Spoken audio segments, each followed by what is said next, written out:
Anantapuram special task force వారు జిల్లా వ్యాప్తంగా గాంజా విక్రమణం చేసిన వాళ్ళని ఐడెంటిఫై చేస్తూ దాదాపు 7 మందిని అరెస్ట్ చేయడం జరిగింది. వీటిల్లో 4 మన అనంతపురంకు సంబంధించిన వారు. అదేవిధంగా వీళ్ళ 4 కూడా ఒక 3 వ్యక్తులు కర్నూలు జిల్లాకు సంబంధించిన వ్యక్తుల దగ్గర నుంచి తీసుకున్నారన్నది గుర్తించి వాళ్ళని కూడా అదుపులో తీసుకొని ఈరోజు రిమాండ్కి పంపిస్తున్నాము.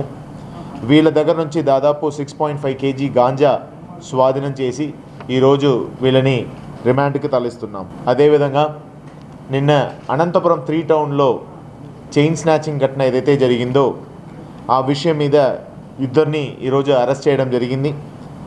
Yashwant and one of his colleague, వీళ్ళిద్దరిని కూడా అరెస్ట్ చేసి ఈరోజు రిమాండ్ పంపిస్తున్నాము. ఈ యొక్క ఘటన జరిగి విదిన్ ఒక 24 అవర్స్లోనే సీసీటీవీని పరిశీలించి ఆ ముద్దాయిల్ని ఐడెంటిఫై చేసి, అండ్ మోరోవర్ వాళ్ళు బుర్కా వేసుకున్న వాళ్ళు, సో వాళ్ళని ఐడెంటిఫై చేసి ఈరోజు వాళ్ళ దగ్గర నుంచి 6 తులాలు బంగారం స్వాధీనం చేసి వర్త్ ఆఫ్ 3,60,000 రూపీస్ వీళ్ళిద్దరిని కూడా రిమాండ్కి తరలిస్తున్నాం.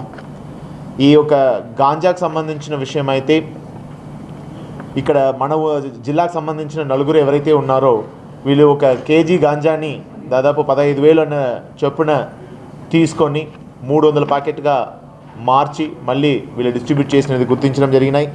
దీంట్లో ఎవరైతే ఈ గాంజాని వాడుతున్నారో వీళ్ళని కూడా ఐడెంటిఫై చేయడం జరిగింది.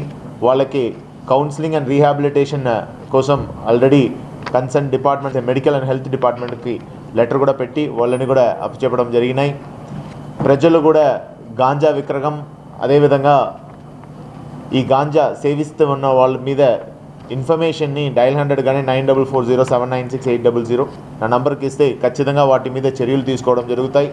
ఎవరైతే వీటి మీద ఈ నేరాల్లో పాల్పడుతున్నారో వాళ్ళ మీద పీడీ యాక్ట్ కూడా ఖచ్చితంగా రిపీటెడ్ అఫెండర్ అయితే నమోదు చేయడం కూడా జరుగుతుంది.